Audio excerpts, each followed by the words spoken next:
5 things every Win32 developer should know. I'm Raymond Chen. I'm a software developer in the Windows User Experience team, which in normal language means explore and the things that come along with it. I hope all of you enjoyed this morning's keynote, those of you who managed to get up in time for it. And that you enjoyed whatever exciting things happened in Universal Studios yesterday. But now you get to sit in a chair and listen to me babble for an hour. When the PDC organizer asked me to give this talk, they said they wanted a 400-level talk, and they asked me what sort of topic I wanted to cover. And I chose the title, 5 Things Every Win32 Developer Should Know, since this is as I look around at the software out there, there are often certain categories of mistakes that I see that I think, although perhaps not fatal to your application, certainly betray a lack of polish. And I was hoping through this talk perhaps to get 1 or 2 of those points through and help your software become a little cleaner. Its user interaction and its overall performance. Don't mind the man in the camera, he's just here to remind me.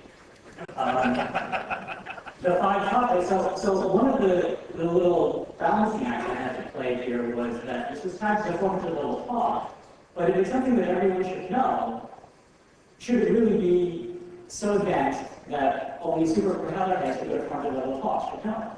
So you may find that some of the topics I covered here perhaps don't deserve the 400-level classification, but I'm hoping that perhaps in combination, you will feel some degree of satisfaction with that comes here. The 5 topics I'm going to cover are sort of a mishmash.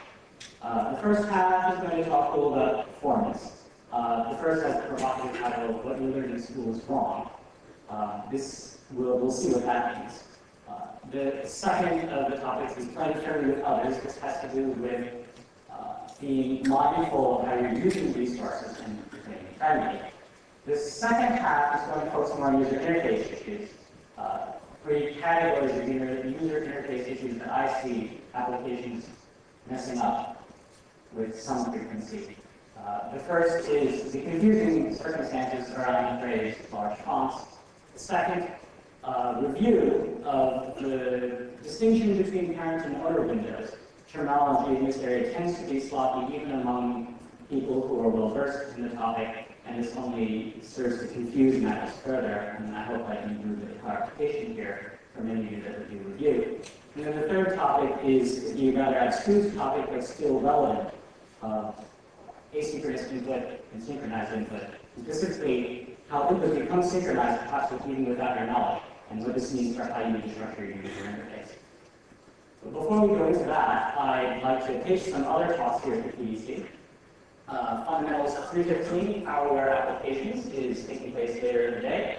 It also falls into the category of playing friendly with others. And this is what I call a task. This is a term that some of us use at Microsoft to describe things that software ought to do, but which often gets overlooked and which rarely gets considered in project planning.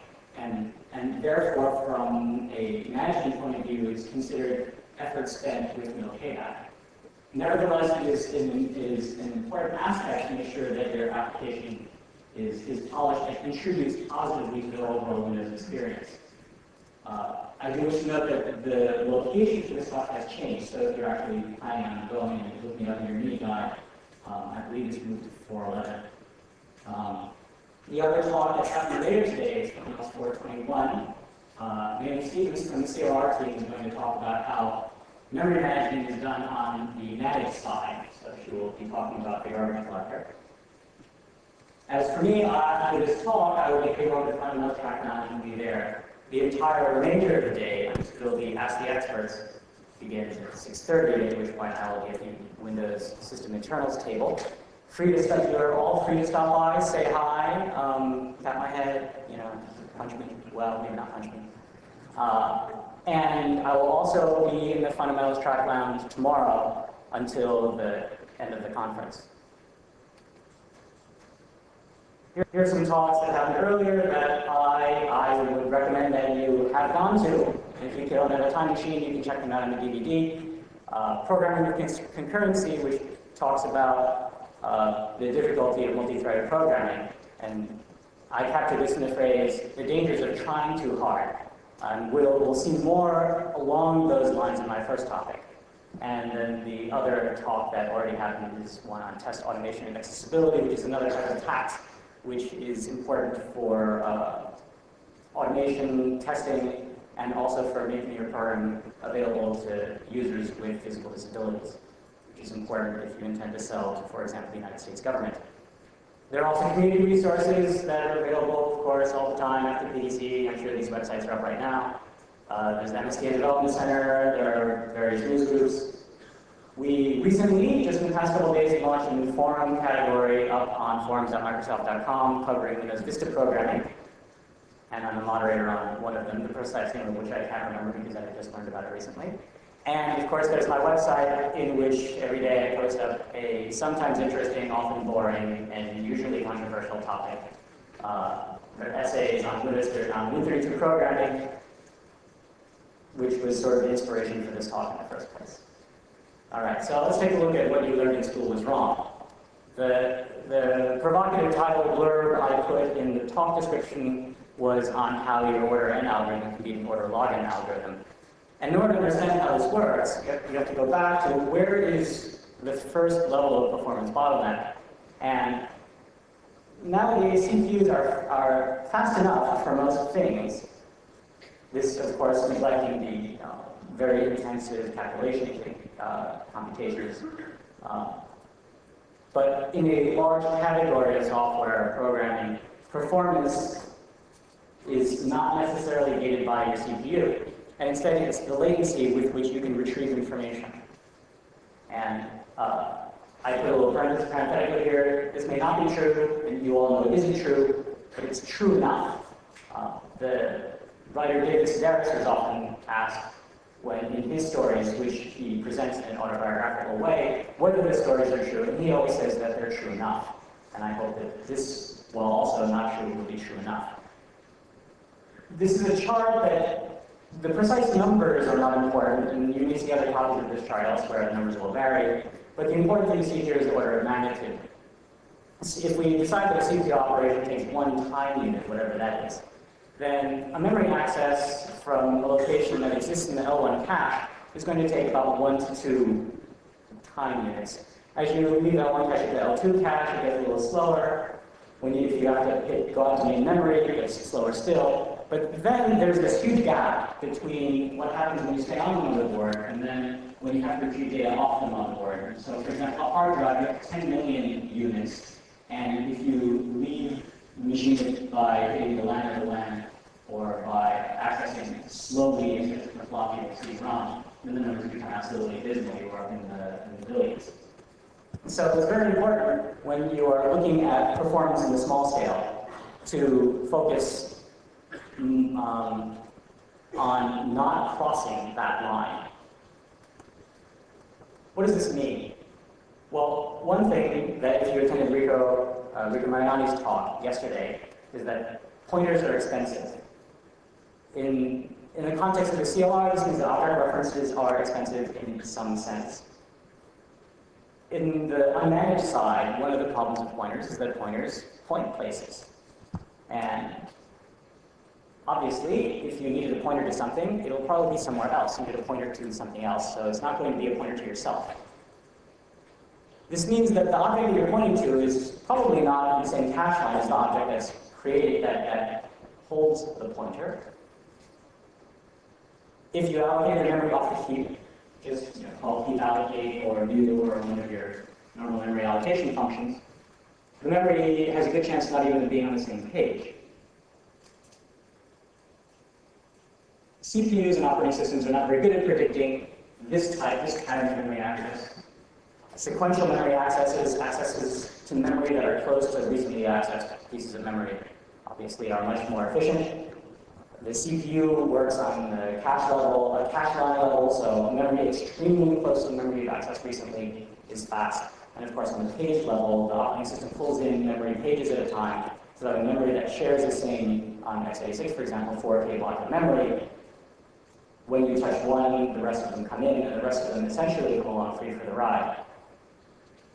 And therefore, the motto is the page false stupid. As we were, for example, in Windows XP, I worked on the new start menu, and one of the things we looked at was why, when you hit the start menu, there was often a pause of a quarter of a second before the start menu came up. And by profiling, looking very carefully at how we organize our data structures, we noticed that we were just taking a large number of page faults, trying to collect all the data, computing which 5 programs are the programs that we should promote on the left-hand side on your most frequently used programs list. And by adjusting the way we computed those values, organized our data structures, and caching things in a cleverer and perhaps more directed manner, we were able to reduce the latency of the start menu significantly, so that now most of the time when you hit the start menu, it just pops right up. The common language runtime, the people there are also very smart. They already know this. They may have been the ones who glued me in on this. And the way the common language runtime memory allocator works is also very friendly to keeping memory that is used at the same time, or memory that's likely to be used at the same time, physically near each other in memory. As you know, the way the CLR allocates memory is that memory that is allocated at a similar point in time occupies similar points in space. So here is how your order algorithm can be an order login algorithm. One question is, how big is n? Sure, order n can be order log n, but there are all those constants hidden inside the big O's. In a typical, for example, user interface type of application, if it's a list box, more than 10,000 items in a list box is unusable anyway, so there's no point in optimizing for the 20 million list box item case, because if you get to the point where you need to put 20 million items in a list box, you've already lost. I'm glad people laugh with agreement. Although you'd be surprised how many people ask me, how do I put 20 million items in list box? So if n is bounded, then the order log n is a constant, as is order n. It's all down to the constants now. In practice, certainly if you're going to keep all of your data in memory, and if you're a 33 program, n is not going to be more than 2 billion, because that's as many addresses as you have in the first place. So even if you don't think your values are bounded, they're still bounded. So from a theoretical standpoint, all these algorithms are constant. The question is now, how big is your constant? A simple array is the most friendly data structure from the standpoint of memory locality, because all elements are stored directly next to each other. Once you touch one element, the neighbors reside in the same cache line. If your element's kind of large, and they occupy several cache lines, in which case the neighbors occupy the next cache line. Certainly these neighbors are going to occupy the same page. And if you're operating on an array, you're likely going to be doing linear scanning, in which case the operating system memory manager, once you pull in that page, you touch the first element to see if it's the one you're looking for. It's already paid for bringing in the remainder of the elements in that page, in which case you are taking advantage of the way the operating system predicts how you're going to use memory. If instead you had an array of pointers, certainly you could pull in the entire array of pointers quickly, but then once you dereference that pointer, you're going to go off to another page. And if these memory blocks were allocated off the heap, each one could in principle reside on a different page, resulting in potentially a page fault for every single access. If, for example, this is your program coming out of minimization.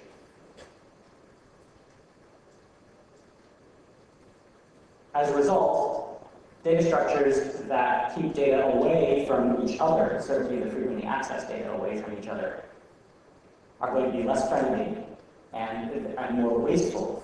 And the examples I give here are linked lists and binary trees. The worst case here is a linked list where you have a node and a pointer. And if you are walking this linked list to look for something, you touch the first element, you effectively pay for it. You check to see if it's the one you want. And if it's not, you then follow a pointer that takes you somewhere else. Now, selecting another page, which means you pay for an entire page of memory to be pulled in, and you only used 8 bytes out of it, which seems to be rather wasteful. as a result, even if you set up these very complicated data structures, splay trees, that sort of thing, you can, even though you've reduced the number of key comparisons, which is typically the computation that these the value that these theoretical analyses are focused on. Even though you reduce the number of key comparisons, you massively increase the number of page faults. And as we saw on the previous page, that a memory allocation, even coming from system memory, costs about 25 to 50 units, whereas a page fault is going to cost you in the millions. That's a very large factor penalty you're paying. And even if you can save one of those page faults, that can, if you save the page fault here, save the page fault there, at the end of the day, at the end of your operation, you can find that you've ended up saving yourself quite a bit of time. That's why I mentioned on the previous slide that, especially at program startup, that it's the page faults that dominate performance. One of the questions I get is, my app is slow to start up. What are the super secret evil tricks you guys at Microsoft are using to get your apps to start up faster? And the answer is the super evil trick is to do less stuff. Because the stuff you don't do, it turns out I can do nothing really fast. So, for example, if you're starting up and you're initializing all these data structures, you arrange your data structures so that you're allocating them off the heap, you're doing a whole bunch of stuff, you have the functions that you're calling at startup are scattered all through your binary. You have a 10-line function, it's 2K long, but it's the only function on that page that's used at startup. You wasted half of your disk I/O. You paid 4K of disk I/O to pull all of that in, and you're only using 2K of it. It might be that this function is 10 lines long, and in your startup code path, only 3 of those lines are executed, and the rest are a false branch. In which case, perhaps you paid 4K to page this function in, and you're really only using 1K of it. So you need to understand when you are chasing your application startup performance, you need to understand where your time is being spent, not just in terms of where your EIP is when you're using typical profiling, where sampling profiling, or even what's it called, instrumented profiling. That will tell you what function you're in. But you also, the more important thing at startup is how many page faults did you take in order to execute all of those functions. And the linker, for example, has a facility where you can tell it what order you want your functions to be placed in the binary. So from your instrumentation, you can determine which are the functions that I actually use at program startup and group them together. So that way, instead of paging in half a meg of code and only using a quarter of it, you page in, oh great, I just made up the number and I have to do math. Half a quarter, 1/8 of a meg, which is 120 something. The point is that you spend all this I/O, you paid for it, use it. Don't spend money and throw it away. And at application startup, time is money.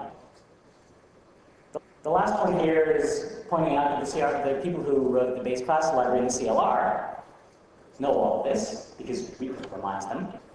And the data structures in there are very mindful of these considerations, that page faults really are what's controlling a large chunk of your performance. And I went backwards. If I was clever, I would have pointed out something at the slide. The next point is playing friendly with others. So one of the thought experiments that I often use is the what if two programs did this question. For example, somebody might ask me, I have a window and I want to make sure it's always on top no matter what. Is there a window style I can set so this nobody ever covers this window? Well, what if two programs did this and then they usually put one over the other? You now have two windows trying to occupy the same space, and somebody's going to lose. Some people decide to fix this problem by saying, well, I will run a timer. And every second I will check to see if somebody's covering me. And if somebody is covering me, I'm going to push them out of the way. Now that works until two programs do this. And I think you can see what's happening. You have two programs, each of which, once a second, take turns as to who's in charge. We have seen this happen in programs that people pay for, where both of them decide that they should be the one and work really hard at it. And as a result, you sit there and you install both of these programs and you watch your screen. And you see that your icons change to the icon for one program, and then to the other one, and then to the first, and then back and forth. And it does this for about 15 seconds. Your machine is completely unusable. And then finally, one of them puts up a message box saying, "Hey, there's a mean guy around here." Okay, so remember, we're all in this together. The goal isn't for you to be cool. The goal is for the person who is running your program to be more productive. I'm going backwards again. One of the things that I also see is the use of polling to determine when the state of the system is changed, using polling as a mechanism for deciding what to do next. Polling works great when you're the only program running. But even if you're the only program running, it doesn't work great. For example, the power management people will tell you that if your program is polling, that's going to prevent the CPU from going to low power states. On a laptop, this means that the laptop is going to drain its battery faster, it's going to run hotter. Your end user will be more uncomfortable with his laptop or laptop. Even on a desktop machine, the increased memory consumption is going to raise the temperature of the motherboard. It's going to turn on the fan. It's going to make things more annoying for the end user. Other consequences of polling: if you're doing things with the screen continuously, of course it's going to prevent the monitor from powering down and going into a lower power state. It will keep the hard drive from sitting down. This includes, for example, just checking updating a value in the registry. Because the registry, at the end of the day, has to get saved up to disk. You touch a key in the registry idle flush code kicks in every so often and says, "Oh, the registry's dirty, I better save it in case anything bad happens to the power." So if your program is even just updating a little, what time was it the last time I knew everything was A-OK? Even if you do that, you're going to prevent the hard drive from spinning down.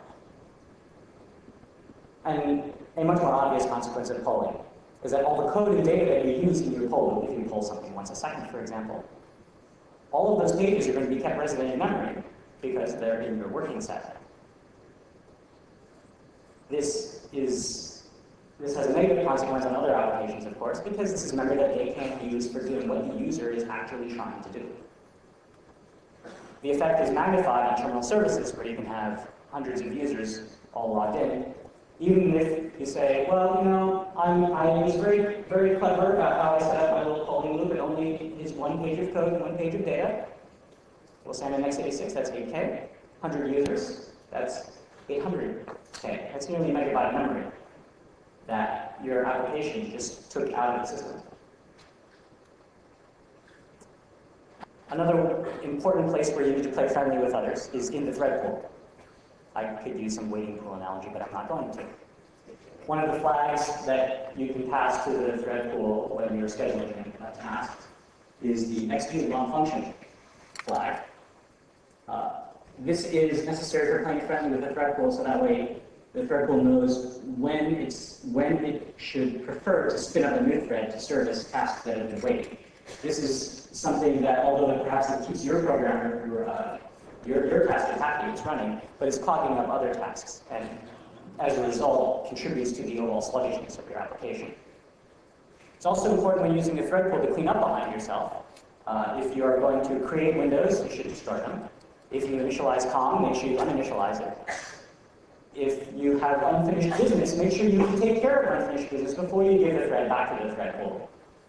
For example, if you execute a program with shell execute, it has the opportunity to use DDE to launch the document into an existing copy of whatever program is responsible for it. And this means that it's going to create its own little window to continue the DDE conversation after the function is returned. If you then return immediately back to the thread pool, you have now effectively leaked a window onto the thread pool. Now, the problem with leaking a window onto the thread pool is that if the next task to execute on the thread pool, if the next task to execute on the thread pool is not a UI task, but instead is some hardcore computational task, or is off touching very slow resources such as the network or the CD, you have created a hung thread. There's a thread that owns a window that should be pumping messages that is instead doing your computation or accessing the network. This results in, for example, if the user decides to change their screen resolution, everything just waits because the system is waiting for your program to acknowledge this resolution screen change. Send message callback is another example of unfinished business where you give a callback function, and that callback function is going to run eventually. And you need to make sure that that eventually has happened before you give the thread back, because the thread pool might decide that it has no more work for you for that thread, destroys it, and then the send message callback has no thread to complete the operation on, which can result in, for example, memory leaks if that callback is supposed to clean up something from that message. Remote desktop, another place you have to play friendly. Key point about remote desktop is that your video card suddenly becomes extremely slow. Because, as you know, the desktop is being displayed on another machine. All video operations are now going over the network. This means bitblitting large bitmaps onto the screen involves taking a large chunk of data, putting it on the network and putting it over there, which can result in long pauses and sluggishness. Animations, I'm sure you've noticed that when you're running over remote desktops, certainly over a slower connection, animations are very chunky. You want to, and again, in the terminal services case, you want to suppress unnecessary operations because they're going to consume CPU multiplied by 100 users, and you're going to have a lot of CPU going. So far I've been talking about things where you have to scale back your application, but here is a point where you need to take the opportunity to scale your application up. One of the problems when you're designing software is deciding what features you want to put in. But if you are focused on making sure that you run on whatever your baseline target machine is, this necessarily limits the type of features you're going to put in. Because if you put a feature in that perhaps your baseline machine can't handle, then anybody who runs your application on the baseline machine is going to see a very sluggish application and decide that you're in a fight. If, on the other hand, you decide to leave the feature out, then the people who have the high-end machines that can handle your feature are going to be disappointed that your application doesn't actually do anything, and therefore fight. So, in order to help your application set its defaults intelligently, as to, for example, what features to enable, whether, if you're a game, whether you want to use water reflection effects or not, if you are a productivity application, whether you want to do how aggressively you want to do background spell checking, or even if you want to make certain visual effects, if you want even to use certain types of visual effects in your application based on the quality of the video card. In Windows Vista, there's a new interface called iWinSat, which is a mechanism for your application to ask the operating system what the capabilities of the hardware are, and use this to determine how aggressively to push or scale back the features. This is the same mechanism that Windows itself uses to determine, for example, whether to turn on Arrow Glass, whether to turn on desktop composition,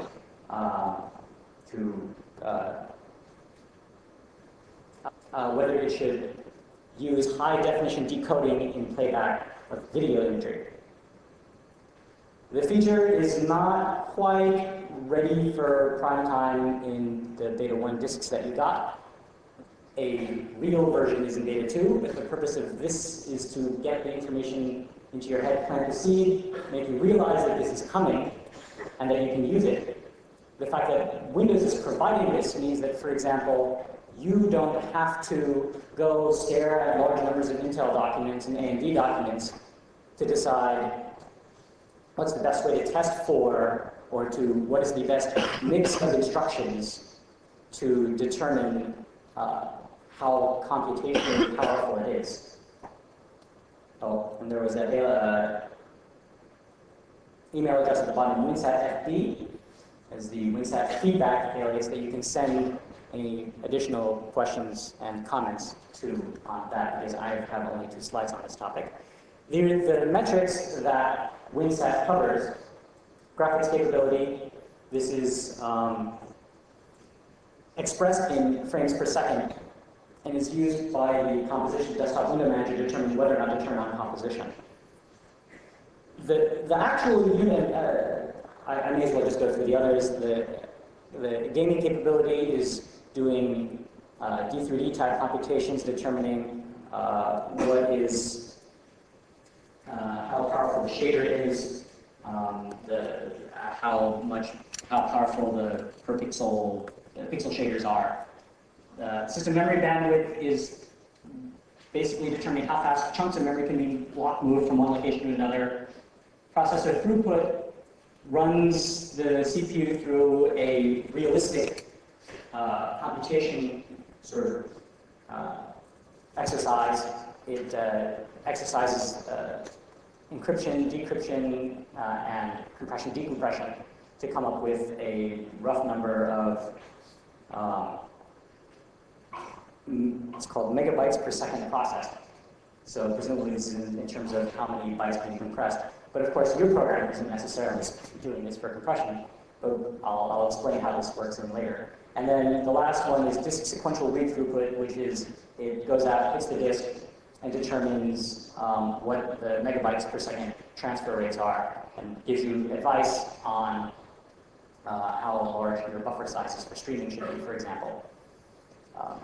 The results that I gave you, these basic numbers, is just the top, the top level of the type of information WinSat can provide to you. You can actually dig deeper and ask for much more specific information, triangles per second, various shading capabilities and performance, to see, for example, if I need n,000 triangles per second, what is my effective frame rate going to be on the current video card that's installed. These values are computed on first boot, so that way there's always some set of numbers available for querying.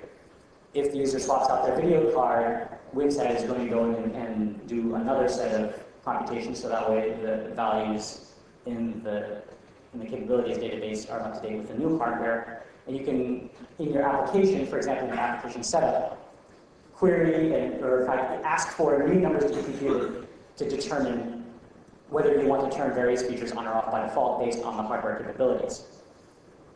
The precise units in which these values are reported to isn't all that important.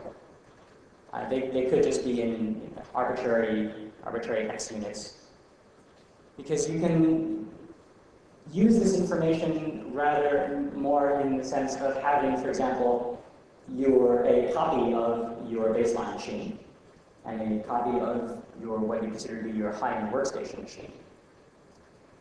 And query these metrics and see that, for example, my baseline machine, if I ask it these questions, I get a number of 300, and my high-end machine gives me 900.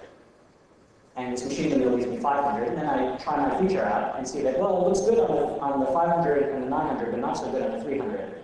So I'll turn off this visual effect if the metric comes out less than, say, 400. And you, of course, can try to fine-tune it, swap in the video cards, collect a variety of data, and decide where your cutoff is going to be on when you want to promote a particular feature. So that's why I didn't memorize precise units in which these were reported, because it turns out it's not important. Okay, let's move on to user interface issues.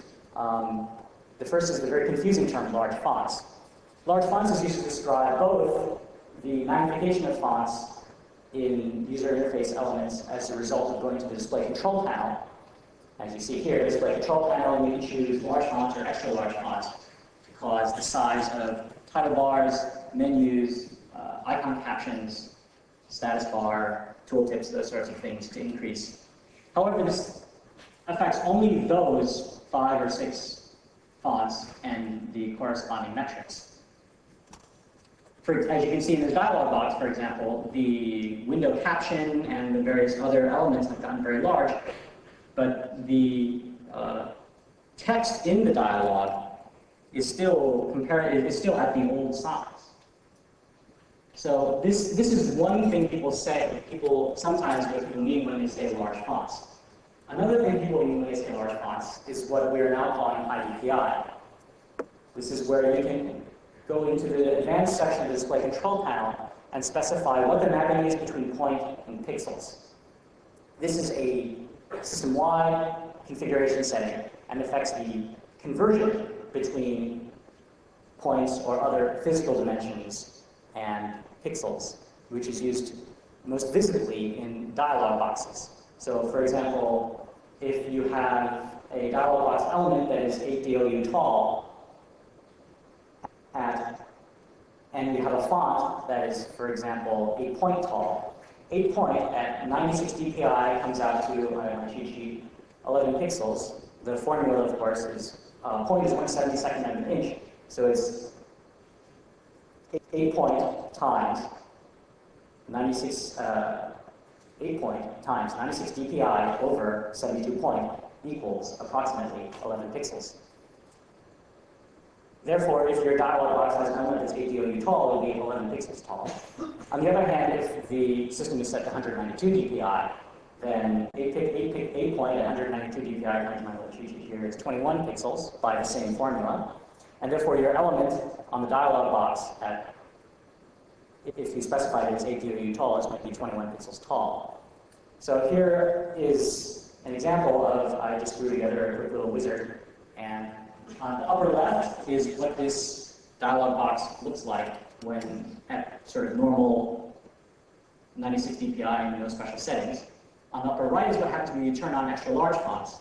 As you can see, the only thing that changed is the size of the caption bar, because the size of the font is specified in the dialog template, still in point, and since we didn't change the .bridge setting, the relationship between point and pixels hasn't changed, and therefore the font still comes out at 11 pixels tall. On the other hand, the dialog in the lower left is set at, I believe I put this one at 96, 120 DPI. And so you see that well, maybe you can't see, that the text itself has become larger, that the dialog box is itself physically bigger, and that the bitmap space on the left-hand side has correspondingly grown, because in the dialog template, that bitmap space was specified in dialog units. And since we've increased the DPI, this changes the factor by which point changed to pixels. And the size of that bitmap area is specified in dialog units, which scale with the font, which is specified in point.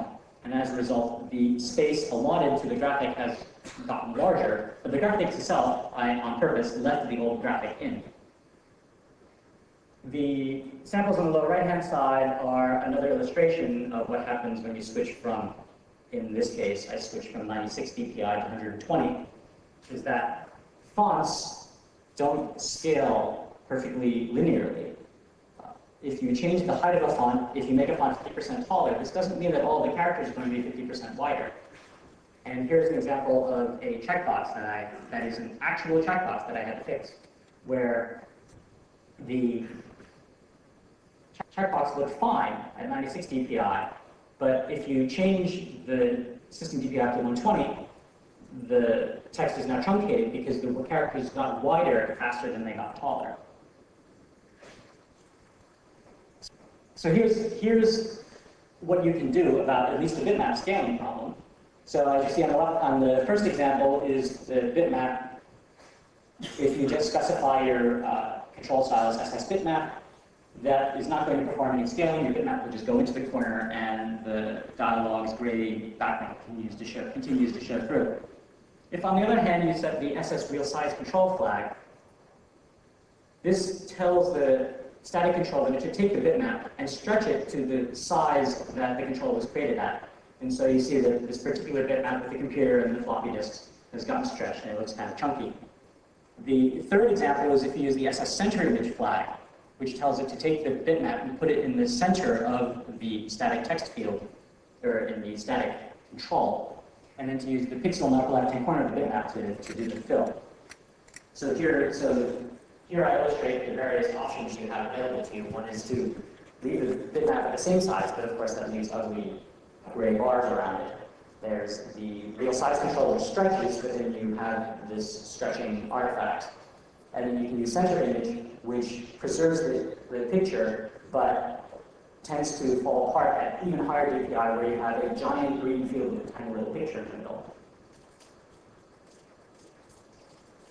So how do you deal with high DPI? As I noted before, volumetrics scale nonlinearly. As a result, you need to visually inspect your dialogues at all of the DPI settings, and we recommend that you take a look at your dialogues and DPI settings from 96 up to 192. These 96, 120, 144, and 192 are the recommended DPI settings that Windows Vista will provide to end users. And so the likelihood is that the DPI setting on the system is going to be one of these four. Your bitmaps, assuming you're running 32 code, will have to be adjusted. It means that you may want to provide a set of 4 different bitmaps for your illustration, one to be used at each of these common DPI. And if the user has selected a DPI different from one of those 4, you can take you can choose either to stretch or to center one of these static images into the size that the user has selected. Stretching down is better than stretching up. You just determine this visually, that if you take a bitmap and you stretch it, make it larger than it originally was, you can see the artifacts of the stretching, and it doesn't look very pretty. If you take an image and shrink it down, so for example, if the user has set a DPI around 130, the recommended solution is to take the 144 image and stretch it down, because that gives the stretching code more pixels to work with and try so to come up with a better looking image. And the last one is the fact that high DPI, as I say, is the new multi-mon. You may remember that multiple monitor support came out in 1998, and a lot of applications just sort of fell over. But the system tried its best it's like, well, if you keep everything on one monitor, everything works great, and you can take your chances if you move things off to another monitor. And today, the story with high DPI is roughly the same. I mean, most applications look really great at high DPI. Most applications look great at 96 DPI. But if you go into the display control panel and crank it up to 96, things start to fall apart. You see applications with edit controls off position, controls don't line up, there's overpainting, all sorts of various visual artifacts that make your program look less polished. So here are examples of some high DPI devices that I shamelessly stole from another talk. On the left is a tiny little handheld Sony Vaio, 6 inches, 8x6. This one is 166 DPI, and these prices are, I went online and started shopping around. I'm not a very good haggler, so these are probably not the best prices you can get. So don't try to buy them from me. In the middle is a Toshiba tablet, which many of you in fact may have. And on the far right is one of these fantastic trust fund baby super LCD panels. $8,000, 200 DPI display. Looks great in the store. But imagine how disappointed a user's going to be. They go out, they buy this fantastic monitor, and then they run your program, and your program just looks like a piece of junk. This is known as an unhappy customer. So what's Vista going to do about this? Well, the large font scheme, thankfully, is gone. So the phrase large fonts now means only one text.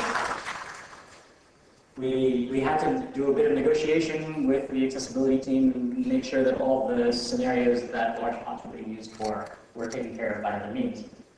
The desktop window manager is going to, by default, emulate a 96 DPI machine, regardless of the actual DPI setting that you selected in the display control panel. So if you just take your average old program and run it and ask what's the screen DPI, the answer will be 96. It will then take whatever that program does and stretch its output to match the output that the user has selected. So if the user has selected 192 DPI, it's going to ask the program asks, what's the DPI? The desktop window manager says, it's 96. The program does its thing. The desktop window manager then stretches it out to 192 DPI, so it's going to look really blocky. But all the elements at least won't have this horrible overlapping, mismatched, overpainting problem. So the recommendation, of course, is for your application not to be one of these lame applications that can't handle high DPI. If you call a function set process DPI where this tells the desktop window manager, hey, I went to Raymond's talk. I tested my app on high DPI. Don't do any of this funny, horrible stretching. I'll take care of it. As a result, you're essentially taking upon yourself the burden of testing your application at these higher DPI settings and making sure that all of your layouts and painting looks good. If you are the sort of person who uses the Windows Presentation Foundation, you're in luck because that already was designed with high DPI in mind, and the mechanisms that are used in that system are already DPI agnostic. So the theory is that you don't have to do anything to be able to take advantage of high DPI systems. The exception is for resources that are already specified in pixels, such as bitmaps and, to some extent, videos, in which case you still need to go through some degree of this type of calculation to make sure that they still fit in with your application's visual appearance. Still on the topic of looking good on Windows Vista, there's another talk right after this one, in that room over there, I believe it is. Building applications that look great in Windows Vista.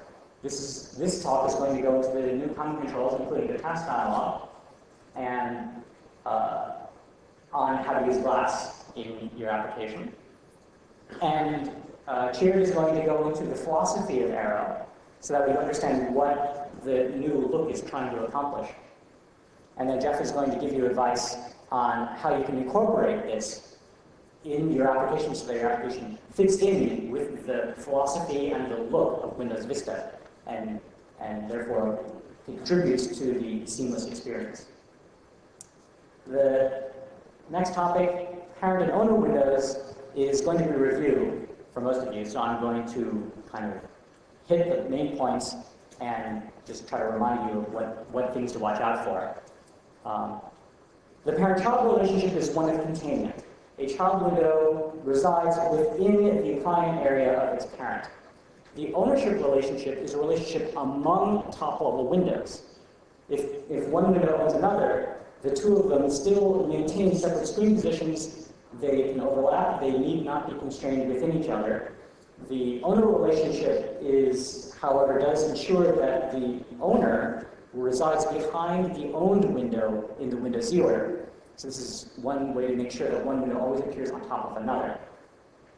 Most of the window creation functions will take a parameter, a window handle parameter, that is often documented as the parent or owner window, depending. If you understand how the distinction between child windows and owned windows, you can see that the dependent is based on whether or not the window being created is a child window or not. If the window being created is a child window, then this HWin owner or parent is the parent, because child windows have parents. If the window you're creating is a top-level window, then a window that you pass here is going to be the owner, because top-level windows have owners. Most functions that put up UI in some degree or other is going to have an HWin parameter, which is almost always, I can't think of any examples right off the top of my head where it wouldn't be, the owner window. This leads into the next topic, which is actually going to be the top 2 slides from now, so I will hold off. Parent-owner confusion, there's quite a bit of confusion that I'm sure is partly Microsoft's fault. The function called getParent returns the Windows parent if it's a child window, or its owner if it's a top-level window. So its name really should be getParent or owner. But it turns out this function got its name back in 1983, and it's kind of late to change it now. As a result, there's a new function that was added in around 2000 called getAncestor, which makes it clear what kind of a window you're getting. You say getAncestor GA root parent, or GA root, which says, I'm going to take this window and walk through its parent chain until I find a top-level parent window. You can look in the documentation for the other flags. And I would recommend using getAncestor. Certainly, it's clearer what you're getting. And it makes it easier for people who stumble into your code to understand what type of window you're looking for. As I noted before, the documentation is often very casual about the distinction between parents and owners, because a lot of times the parameter is used both as a parent or an owner, depending on context. And sometimes it's just because people like to say parent, because I guess owner is a sort of more awkward word. But in reality, you need to, when speaking, and you can certainly call me on it whenever you see it, to be clear about the distinction between parents and owners. So here's an example of what of a visual tree. We have an extremely bad drawing with Notepad with an edit control in it, and a fine dialog that's popped up with its own edit control and an OK button. And then there's some other single window off to the side. And the diagram on the right is the window tree that you're all expecting to see. There's the desktop, which is sort of the implied parent, so to speak, of all top-level windows. And there's a find, and the find, of course, comes first because it's first in the Z order. Next comes Notepad, and next comes Simple. And then under those are its child windows. In another set of bookkeeping, there is a sort of tree, except it's not really, but you can think of it as a tree of owner windows, where the members in this tree are the top-level windows in the window hierarchy, and that the sort of the elements closer to the root are elements that own other windows. So in this diagram, find is an owned window owned by Notepad, and therefore if you call getOwner on find, it's going to, well, there's no function. If you call getParent on find, it's going to return Notepad. So one of the problems that I see often is when people play games with parenting and read parenting. So as I noted before, only top-level windows can be owners. Ownership is a relationship among top-level windows. If you pass a child window as an owner, for example, if you are a property sheet page and you pass your own window handle as the owner handle for a called message box, the window manager is going to walk the window hierarchy from the window you pass as owner back to the root of that, back to the root of that parent hierarchy, looking for the top-level unknown window, and use that as the owner instead. As a result, if you are playing games with your parenting, you can find yourself in a state where you've taken a window, it has popped up a dialog box or something that it owns. Then you take this window, you shove it into another window tree. This own window no longer, it didn't travel with it, because this own window, its owner is not you. Its owner is your root parent. Sometimes I see this, you do a little, there's some applications that have this little undock type functionality. You take a window, you undock it in a dialog, and if you do it while it has a dialog up, the dialog just sort of floats there and things get very confused. There's a way you can update the owner of a window. There is no set window owner function, but it turns out that there is. It's just not called set window owner because apparently we don't like making things easy. So I've given you the set window owner function here in this slide. You give it a window, and you give it the window you want to be its new owner. I start by asserting that the two windows you give me are top-level windows, because as we noted, ownership is a relationship among top-level windows. And then you use set window long pointer to change the hwind parent, even though it's the owner. This again going back to the Windows 1.0 days when parents and owners were all very confusingly misnamed. And this is how you change a window owner. This is a sort of bag of tricks type of thing that you often don't find. It's really not well known. I'm trying to get it more well known. Here you go. The pitfalls of ownership of course, if you have multiple visible top-level windows on a single thread, this is a problem because you have essentially two different chains of user UI sharing the same stack. If the user dismisses these top-level windows in the wrong order, you can run into trouble when one of them has, for example, put up some modal UI and you dismiss the other one, or you get both of them to display modal UI in the wrong order. When I tell people don't have multiple top-level visible top-level windows in a single thread, they try to solve this problem by just grabbing any old window and say, well, see, I gave it an owner, it's not a top-level window. The problem, of course, is that you just grab some random window and it's probably not expecting you to do this sort of thing to it. The solution here is to make sure that any functions that display user interface, that there's a window handle that you pass through to make sure that there is somebody who will be responsible for hosting any temporary UI that the function needs to display. And the last danger point, which leads into the final point, the final topic for today, is cross-thread ownership. If you have one window owning another window and they belong to different threads, you've created thread synchronization. So what is thread synchronization? Well, let's go back to the 16-bit days where everything was synchronous. In the 16-bit days, input was globally serialized. Input came in, there was one input queue. Applications came in, took input off the input queue once they were done processing their own messages. There was one shared keyboard state. If the shift key was down, it was down in story. There's only one mouse state. When mouse buttons go down, they're down. There's only one focus window, one active window, caret, and so on. And changes to focus are synchronous. If one window has focus and somebody calls set focus, or set focus happens for other reasons, the window manager sends the kill focus message to the old window. And since this is 16-bit Windows, everything is cooperative. The window that receives the message does its thing, handles the kill focus message. Control returns to the window manager where it can then tell the new window that it has focus. In the 32-bit world, of course, we try to get away from having multiple threads blocking each other. And so input has now been split per thread. If one application stops processing input, this doesn't prevent other applications from processing input. The keyboard maintains separate states. Every thread has its own virtual keyboard state, whether the shift key is down or not, based on what input that thread has received. Every thread has its own focus window, its own active window, its own caret window, or its own capture, for example.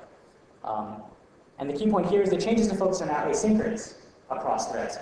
If one window on one thread has focus and you call set focus from another thread to you call set focus and the destination focus window is on another thread. This window is sent its kill focus message. Meanwhile, the thread receiving input gets its set focus message. If the first window is hung, it doesn't matter. The second window will receive focus and keep going. And the window manager has virtualized the fact that focus, this window thinks it has focus, doesn't really, as soon as it wakes up, I'll let him know. And anything he does, if he even asks who focuses, will still say, it's you, don't worry, everything's okay. So as a result, every thread thinks it's the only thread in the system. Now, when this was done, there's also this fantastic function called attached thread input, which is also known as, I would like my threads to hang now. When you call attached thread input, what you're saying is that these two threads, I want them to work the old 16-bit way. I want them to share focus, capture, caret, input.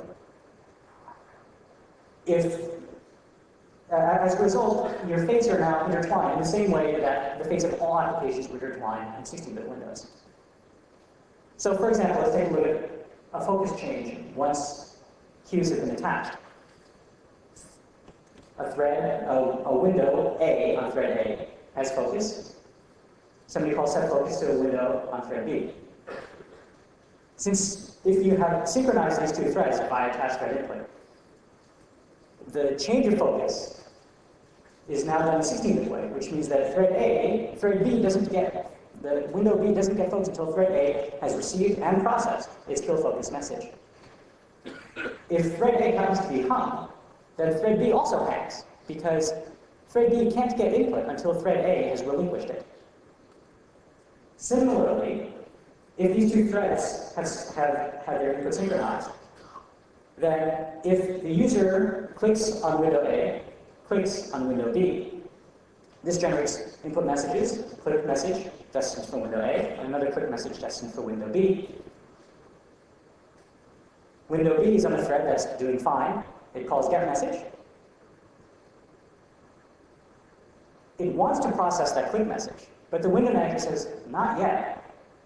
You and thread A are sharing an input queue, and the top message in that input queue is a message for thread A. So when thread B calls get message, it does not receive input, even though there's a little waiting call. So it sees the message and says, I can't process my input until A processes its input first, because you have synchronized input queues. You have two windows on different threads, and you establish an owner-owned relationship among them, between them, or if you establish a parent-child relationship between them, the window manager automatically attaches your input queues. And the reason for this is so that way the user, when the user is interacting with this window, that the input comes through in a consistent manner. That if the user clicks, types, all inside what looks like one window, that the result on the screen should be click, type, click, type. If the input queues were not synchronized, you would see things like click, type, click, type, and you end up with a very confusing situation where the two threads are processing input simultaneously, not coordinated, and input events end up coming through in what appears to be a random order. The last point is that journal hooks are the wild card. If there's a journal hook installed in the system, all threads throughout the entire system have synchronized input. This is why journal hooks are a very scary thing. Journal hooks are typically used for automation, computer-based training sometimes, macro reporting. And the input is synchronized so that way these types of scenarios can take the input, inject it into programs, and have the programs react in a consistent manner. This is great for the macro recorder, but it creates problems for you. So how do you deal with input synchronization? Well, so on the left-hand side, I have an example of something that I see quite a bit. We have a main window. It's about to do some work. It says, ooh, this can take a long time. I'm going to pick up the background thread and have it put up a little progress dialog. So that way the user doesn't, get all upset. And meanwhile, I'll do my work on the main thread. And I'll tell the background thread how I'm doing, so it can, update, look pretty, maybe have a cancel button that sets a flag that I check these often. And then once everything's done, I'll tell that progress thread, okay, go away, everything's fine, and the main thread goes back to normal. But since these two windows belong to different threads, the input queues are going to be attached. And as a result, this doesn't actually get you anything. If the progress window comes up, the user, instead of interacting with the progress window, starts messing with the main window for some reason. This puts input into the shared input queue destined for window A.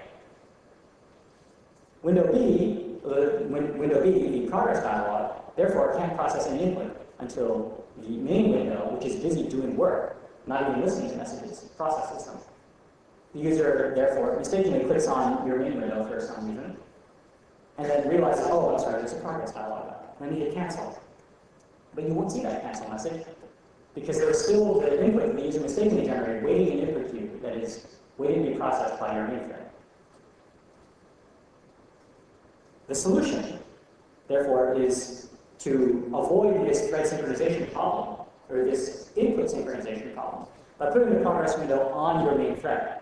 So instead of creating a synchronized input situation, you keep all the UI on one thread. The main window creates its progress dialog, and then has the background thread actually do the work. As a result, the input, if the user accidentally interacts with the main window, or if the user accidentally interacts with the main window, that thread is still running and can process the input. The user can then click the cancel button on the progress window. And since that thread, again, is still processing input, the cancel actually succeeds. Now, I'm going to go back to this diagram that I skipped, This is for those people who really want to know the really scary details of input messages. I'm going to go rather quickly because I'm running over. Input arrives in the raw input thread. The raw input thread very quickly determines which input queue is responsible for this input. It does very cursory hit testing, looks at focus windows, active windows, puts the input into the appropriate input queue. Meanwhile, these threads run. They call get message or peek message. They go looking in their message queue. They pull out the messages out of their message queue. Once you've drained your message queue, then we look at your input queue. The message comes out of the input queue, and it might be that the initial guess that the raw input thread made is wrong. So, for example, in this case, thread A, if the raw input queue mistakenly decided that this was a message for thread A, or a message for thread, mistakenly thought this was a message destined for a window on thread A. Thread A is going to come in, it calls get message, looks at the input queue, and then realizes, oh, I'm sorry, this is a regional window, I need to do some more careful hit testing. Oh, you hit a hole in window A, it really should go to input queue B. The message then moves to input queue B and waits for thread B to come and pick it up. In the case of, in the bottom half is the case of synchronized input, where there's one input queue for C and D. And as I described before, thread C and D both share that input queue, and the input message is how we pull that in order to replace the input. All right, and final notes. Evaluation forms are all online this year, so fill them out, write them out where I was. I will be in the fundamental track lounge for the remainder of the day today, and I'll be asked experts this evening using the systems plus table. And if you have a question, feel free to walk up to one of the microphones and let me have it.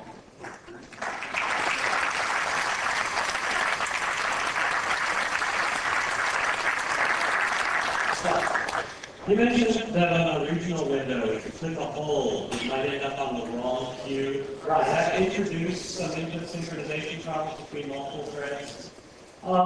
There is, it does mean that the input message ended up in the wrong place for a little while.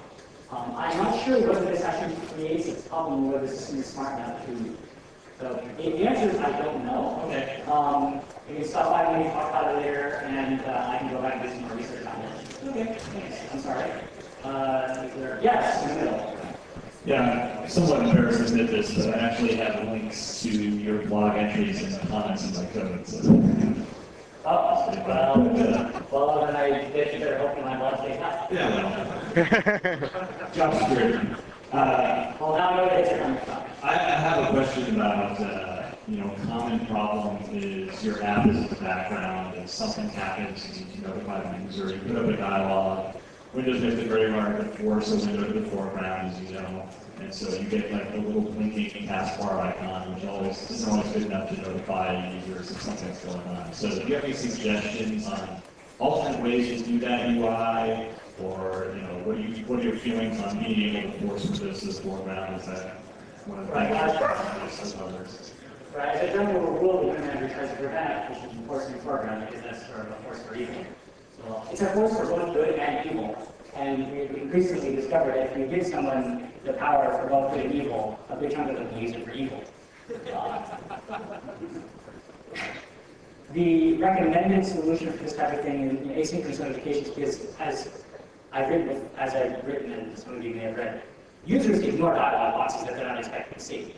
So if users minding their own business, doing blah, blah, blah, blah, blah, and then boom, some dialog box shows up that they weren't expecting, they're just going to say, yeah, they're just going to hit X and go back to what they're doing. So your wonderful dialog box didn't help much anyway. I believe the guidance on this is to use a notification balloon. This is to tell users that there's something that happened that they should take a look at eventually. But the goal of that is to try not to interfere with what the user is doing right now. Right, okay, thanks. Okay. Yes. I'm curious what happens if you have different PPI settings on a PC, which is using, say, virtual desktop, to come into another one. So the PC I'm sitting in front of is at 144 DPI, and then by remote desktop into one that's at 96. Is there some fixed stuff that happens, or is it a pixel per pixel? It is my understanding that remote desktop, as far as bitmaps across, it doesn't try to do any DPI adjustments along the way. That is my understanding. I could be wrong. So if my screen resolution in pixels matches, then I'll see. Yes, everything looks great. And if, for example, you're on a 96 DPI machine and you terminal services connect to a 120 DPI machine, the arithmetic is still going to happen on a remote machine. It's going to decide that the font is 21 pixels tall, and then a 21 pixel font. 21 pixel tall font is going to show up on the machine that you're connecting from. Great, thank you. In the middle? Still in the middle. All my MSD apps, if you have a message box showing and then you try to exit the app, it crashes. Is that NFC apps? yeah, is this because those input keys are tied or something?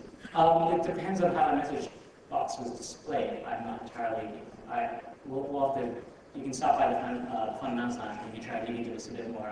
This is without doing some looking around, and I'm not quite sure what's going on. All right. Sorry. All right. Well, thanks for coming, everybody. Is there one more? Do we have a question? I have a Windows Form and an MSC application. Well, basically, I have an MSC window inside a Windows Form window. And what Windows Form does when we show and hide the window is actually destroys the MSC window. Is there a way that I can prevent? I've been playing around with owner windows and parent windows, and I can't seem to figure it out. Yeah. The trick I'm playing right now is basically changing the parent window of the MSC application to the main application window, and then hiding the MDI window, Right. and then putting it back in the show. Is there a way? It causes a bunch of flickering, but I'm not sure what's clear with that. Yeah, I'm not sure there. I think if you can stop at the fundamentals line, we can both walk on over to the presentation area, and then the Windows Forms people and I, perhaps together, we can come up with an answer. Okay, cool. Thank you. Sorry. Yes. In the slides that you showed in Vista, it's an opt-in to support the high DPI. Are you not penalizing the application that did their job for Windows XP and well? Yes. It's true that applications that did the right thing are going to suffer effectively a penalty for they went through all this work and they still look awful. The decisions and the technology on the DPI scaling is still not final. I will bring this point back with me, and I suspect, although this is not a promise, but I'm guessing that there will be some sort of way for end users to mark an application so that with the compatibility engine will say, we've tested this app, it looks good at high DPI on its own, it doesn't need help. That's just my guess as to where things may go in that direction. Thank you. All right, well, I'll let you all go to lunch, I guess, or the next session. And thanks for coming.